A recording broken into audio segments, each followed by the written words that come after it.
En Portugal se ha establecido un récord nacional de velocidad del viento. En Estados Unidos, personas murieron congeladas en sus propias casas. En Brasil, un rayo cayó sobre una multitud. En Italia, casas se derrumbaron desde un acantilado. Y esto no es el top de catástrofes de todo un año, son solo unos pocos días en nuestro planeta.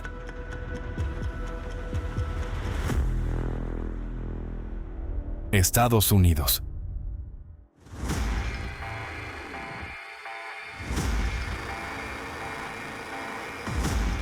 A finales de enero, una severa tormenta invernal llamada Fern se extendió por todo Estados Unidos. 34 estados, desde Nuevo México hasta Maine, se vieron afectados por un sistema atmosférico de gran escala que se extendía por más de 3.200 kilómetros. Aproximadamente 230 millones de personas estuvieron expuestas a los efectos del tiempo extremo. Fuertes nevadas azotaron las regiones del noreste del país y el valle del río Ohio. En al menos 17 estados, la capa de nieve alcanzó 30 centímetros o más.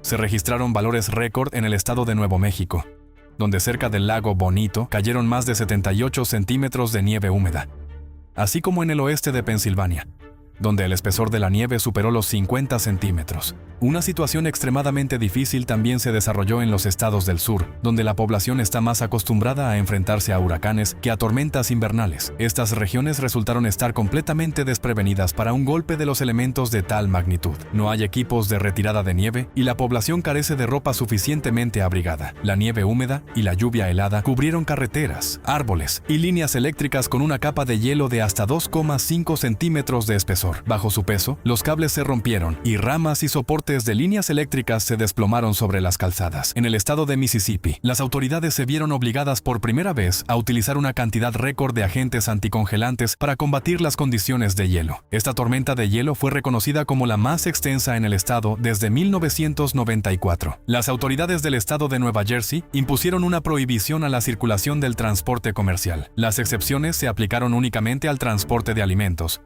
combustible y carga médica, así como a los servicios de emergencia y al personal de instalaciones de infraestructura crítica. El tráfico aéreo también sufrió un duro golpe. En todo el país se cancelaron más de 11.600 vuelos y se retrasaron más de 16.000 salidas. Una aeronave privada con 8 pasajeros se estrelló durante el despegue en el aeropuerto de Bangor, en el estado de Maine. Al menos 21 estados declararon el estado de emergencia. Las consecuencias del desastre resultaron ser extremadamente graves. En el punto álgido de la tormenta, más de 1 millón de consumidores en todo el país se quedaron sin electricidad. En varias ciudades, la población perdió simultáneamente el suministro eléctrico, el agua y la calefacción. Al mismo tiempo, una ola de frío anómalo se extendió por la mayor parte de Estados Unidos, alcanzando Texas y el curso bajo del río Mississippi. La sensación térmica debido al viento descendía hasta los menos 34 grados Celsius. Y los valores reales de temperatura en algunos lugares estaban por debajo de la norma climática en 22 grados Celsius. Los testigos describieron estos días como una verdadera prueba de resistencia. Los residentes de Memphis y Nashville relataron que pasaban las noches en una sola habitación, con gorros y chaquetas, intentaban ahorrar la batería del teléfono y arrancaban los coches solo durante unos minutos para calentarse. En Mississippi, cientos de personas pasaron la noche en coches atrapados en autopistas heladas, esperando a que se despejaran las carreteras. Como resultado de la tormenta, más de 100 personas murieron en el país, muchas fallecieron por hipotermia, incluso en sus propias viviendas, donde la temperatura interior casi igualaba a la del exterior. Uno de los casos más trágicos ocurrió en Texas, donde 3 hermanos pequeños cayeron a través del hielo de un estanque congelado. Decenas de personas, incluidos niños y adultos, fueron hospitalizadas por intoxicación con monóxido de carbono. La gente utilizó generadores y sistemas de calefacción de forma insegura, mientras intentaba mantenerse caliente. Los colosales daños económicos causados por la tormenta se estiman en hasta $115.000 millones, lo que la convierte en el desastre meteorológico más costoso desde los incendios en las proximidades de Los Ángeles en enero de 2025.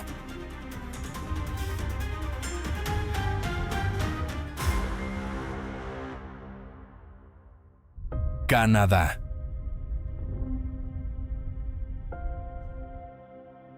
En Canadá, esta tormenta invernal provocó nevadas anómalas y un frío extremo, lo que llevó a la paralización del transporte, cortes de electricidad y el cierre de centros educativos. El 25 de enero se registraron 46 centímetros de nieve en el aeropuerto Toronto Pearson, estableciendo un récord diario. Como resultado, más de 600 vuelos fueron cancelados o retrasados. El volumen total de nieve que cayó en la ciudad a lo largo del mes se convirtió en el más alto registrado en todo el periodo de observación. Tras fuertes nevadas, normalmente sigue un deshielo.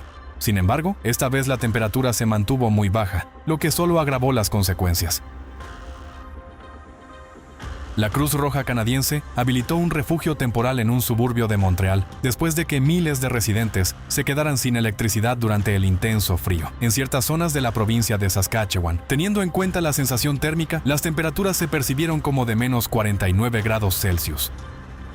En la isla de Terranova, el hielo Frasil, que es una mezcla de hielo y agua, bloqueó la toma de agua de la mayor central hidroeléctrica de la región. Como resultado, la planta fue completamente detenida por primera vez desde 1967. Para resolver el problema, se recurrió a buzos que trabajaron pese al agua helada y utilizaron compresores de aire para retirar el hielo. Turquía.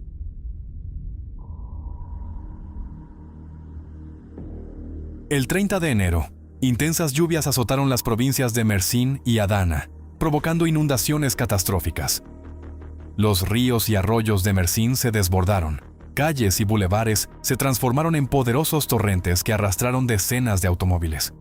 Un puente en la zona de Daulu no resistió la fuerza de los elementos y se derrumbó. El agua inundó viviendas y tierras agrícolas, incluida la inundación del edificio del Instituto de Investigación Hortícola de Alata. En Adana, las fuertes lluvias provocaron el desbordamiento de canales. En el distrito de Sarıçam, el cementerio de Buruk quedó completamente inundado. Las carreteras se convirtieron en masas de agua casi intransitables, donde los vehículos quedaron atrapados. Además, las lluvias desencadenaron 2 deslizamientos de tierra en la provincia. El primero bloqueó la carretera en el paso de Obrukbeli y el segundo cortó la vía en la zona de Tapan. No hubo víctimas humanas, pero los daños materiales fueron enormes.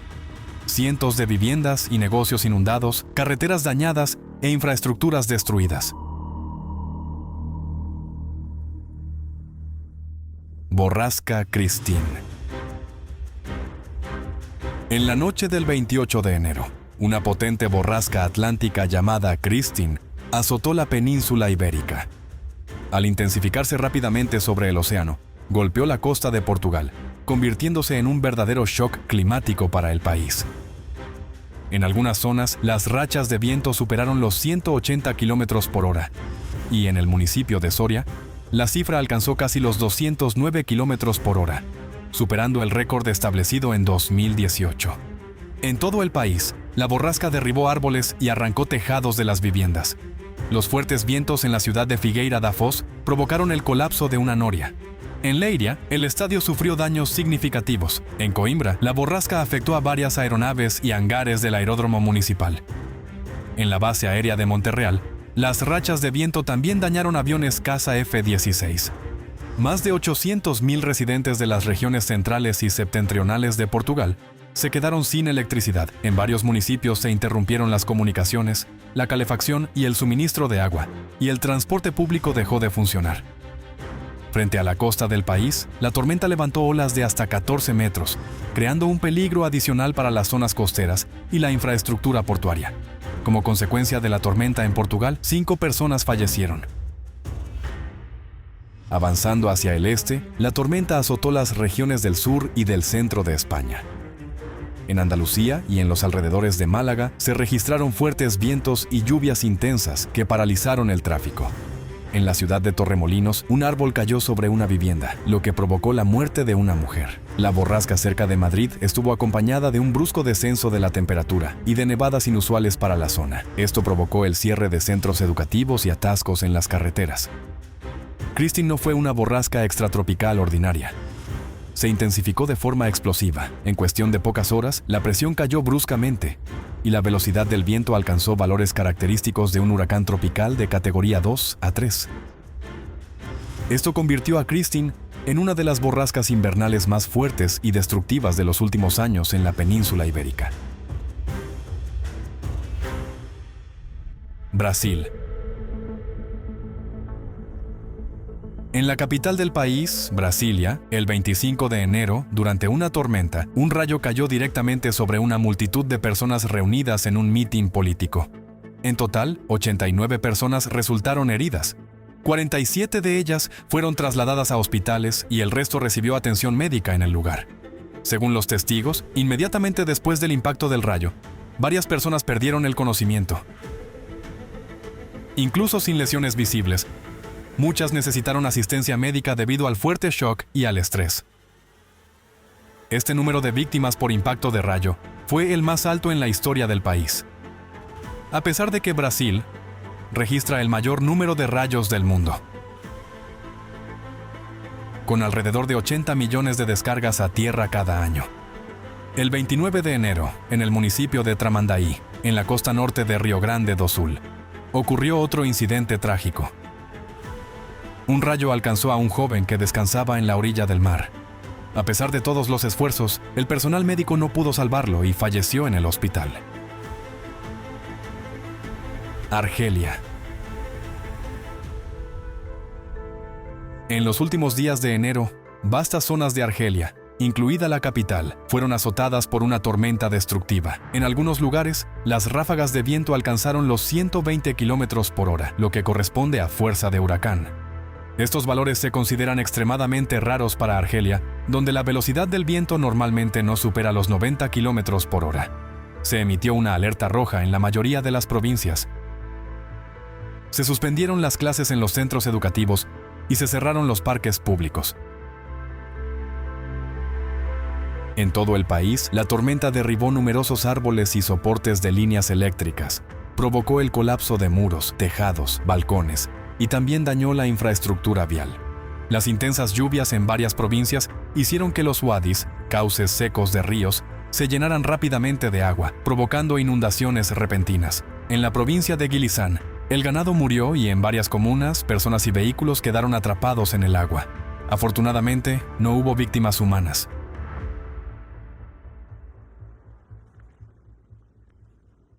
Marruecos. Las fuertes lluvias provocaron inundaciones generalizadas en el noroeste de Marruecos, siendo la ciudad de El Ksar El Kebir la más afectada.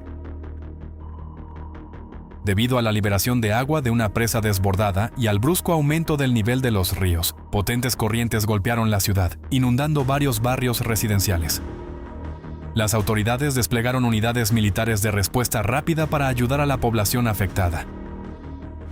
Más de 50.000 residentes, lo que representa casi la mitad de la población de El Ksar El Kebir, fueron evacuados y la entrada principal a la ciudad fue cerrada temporalmente.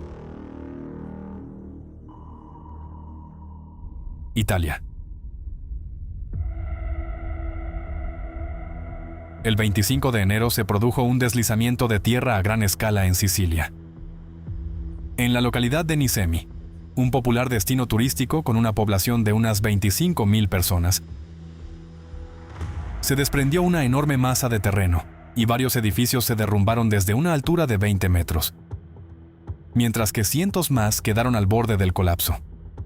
Al ver grietas en las paredes, los residentes abandonaron urgentemente sus viviendas sin llevarse nada consigo. Más de 1.500 personas fueron evacuadas. Muchas se alojaron con familiares y para cientos de otras, las autoridades habilitaron refugios temporales en el polideportivo local.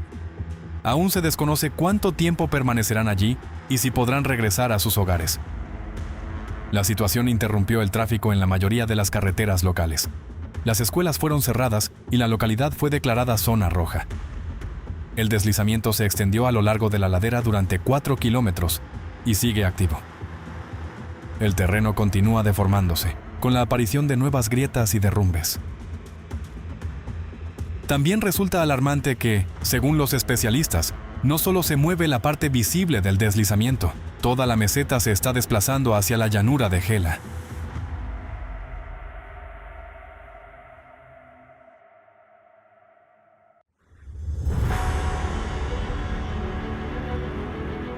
El factor clave en la aparición de estas anomalías son los micro y nanoplásticos. No se trata solo de un problema de contaminación ambiental.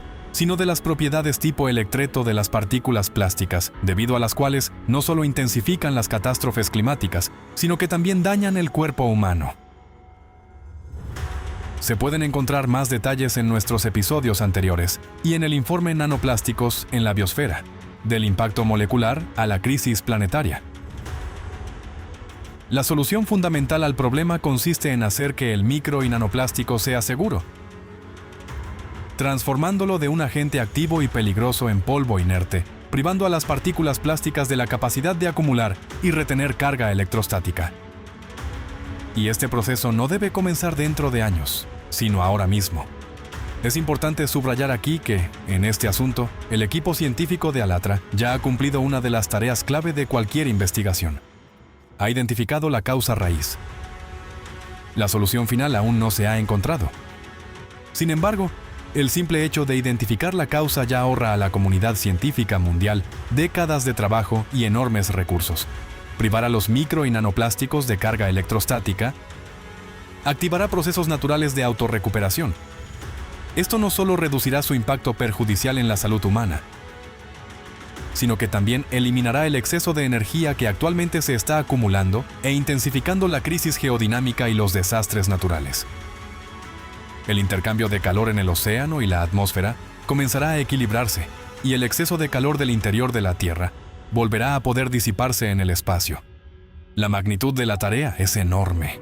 Su resolución requiere investigaciones complejas, equipamiento costoso y miles de experimentos en todo el mundo. Sin embargo, todo lo necesario ya existe. Hay laboratorios, especialistas e infraestructuras. Lo único que falta son las condiciones para un trabajo colaborativo y coordinado. Además, la humanidad ya cuenta con una experiencia positiva de cooperación científica internacional, con un objetivo común, como por ejemplo el proyecto Genoma Humano. Por lo tanto, esta experiencia también puede aplicarse a la resolución del problema de los nanoplásticos. La única fuerza motriz son las propias personas. Ha llegado el momento de dejar de esperar que alguien más aparezca y lo solucione todo. Esto es similar a la situación de un paciente. El diagnóstico ya ha sido establecido y la causa de la enfermedad ha sido identificada, pero el tratamiento solo comienza cuando el propio paciente reconoce el problema y busca ayuda. Hoy, ese paciente es toda la humanidad. Y mientras aún podamos pensar, comprender y actuar, tenemos la oportunidad de cambiar lo que está ocurriendo y dar un futuro no solo a nosotros mismos, sino también a las próximas generaciones.